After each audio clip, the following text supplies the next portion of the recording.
এসো আজকে আমরা ইংরেজিতে অনুবাদ করা শিখি। আমরা এর আগে বেশ কিছু ভিডিও বানিয়েছিলাম, সেখানে আমরা ছোট ছোট করে এক একটা পার্ট শিখেছিলাম, তাই না? যে আমি হই একজন, বা আমার একটি এই আছে, আমার একটি খেলনা আছে, আমি স্কুলে যাই, এরকম ছোট ছোট পার্ট শিখেছিলাম, তাই না? আজকে আমরা একসঙ্গে অনেকগুলি যেগুলো শিখেছি সেইগুলো নিয়ে একটা ভিডিও বানাই। প্রথমে আমরা দেখছি যে আমি হই সাদিয়া সুলতানা। আমি বলেছিলাম যে যখনই আমি হই এমন থাকে তখন কি বসাতে হয়? আই অ্যাম বসাতে হয়, তাই না? তাহলে তোমরা বুঝতেই পারছো আমরা এখানে আই অ্যাম দিয়ে বসাবো, তাই না?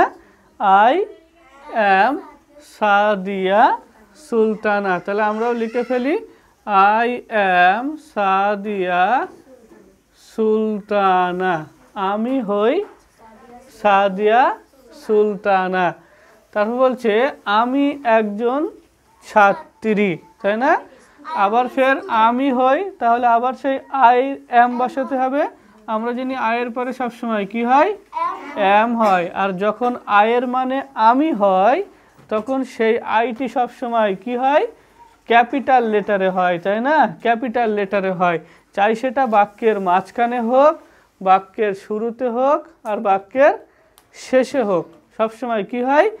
যদি আয়ের মানে আমি হয় তখন সেই আইটি কি হাতে? ক্যাপিটাল লেটারে লিখতে হয়, তাই না?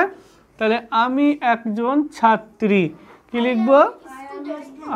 আই অ্যাম এ স্টুডেন্ট, তাই না?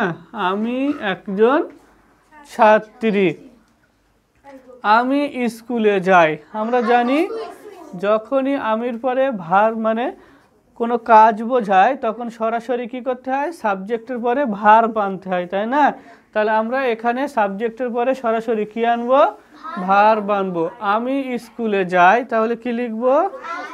I go to school. আমরা জানি কোনো নির্দিষ্ট গন্তব্যস্থলে গেলে তখন কি ব্যবহার করি? টু ব্যবহার করি। আর যখন কোনো নির্দিষ্ট গন্তব্যস্থল থাকে না, আমরা বলি আমরা স্কুলের দিকে যাচ্ছি, যদি এরকম বলি তাহলে আমরা কি বলি? আই গো টুয়ার্ডস স্কুল, তাই না? আমরা স্কুলের দিকে যাচ্ছি।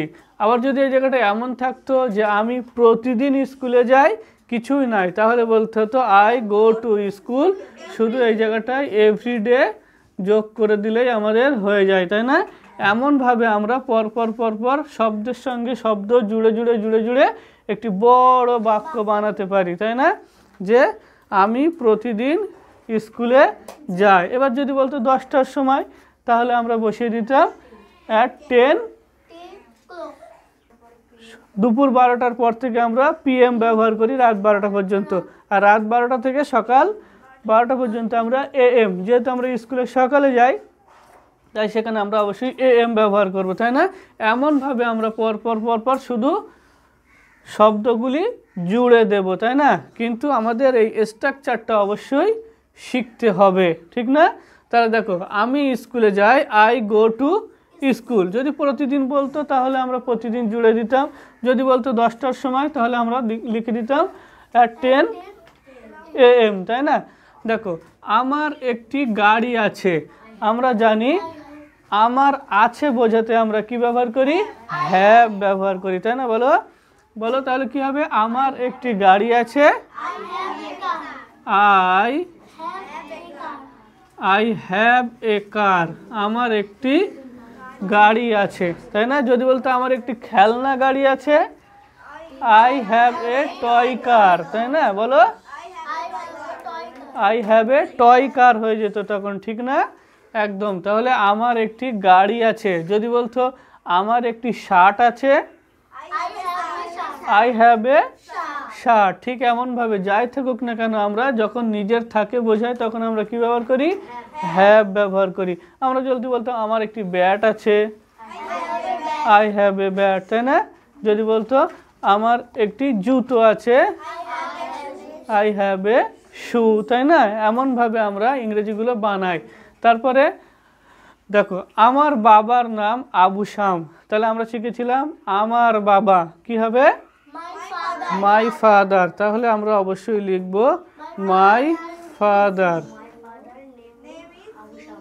তাহলে এখানে নাম হয় অবশ্যই, তাই জন্য আমাদের কি দিতে হবে নেম ইজ। দেখো কত সহজ, দেখো তাহলে আমার বাবার নাম, এই যে বাবা আমরা জানি ফাদার মানে হলো বাবা আর নেম মানে হলো নাম, তাহলে আমাদের এখানে বাবা নাম হয়ে যাচ্ছে, তাই না?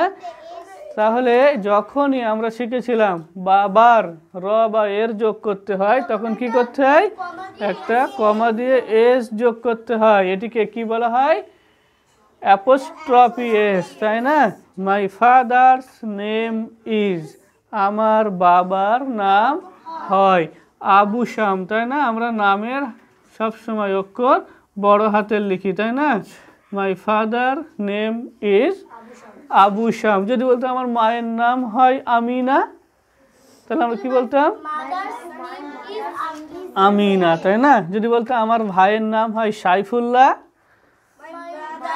মাই ব্রাদার্স নেম ইজ সাইফুল্লাহ। যদি বলা হতো যে আমার বোনের নাম হয় কারিমা, সিস্টার ইজ কারিমা, তাই না? বা ভেরি গুড, এইভাবে আমরা সব বাক্যগুলোই বানিয়ে দিতে পারবো এবারে, তাই না? তারপরে বলছে দেখো আমার বাবা একজন কৃষক, তাহলে আমার বাবা একজন কৃষক, তাহলে আমার বাবা ইংরেজি কি হবে মাই ফাদার।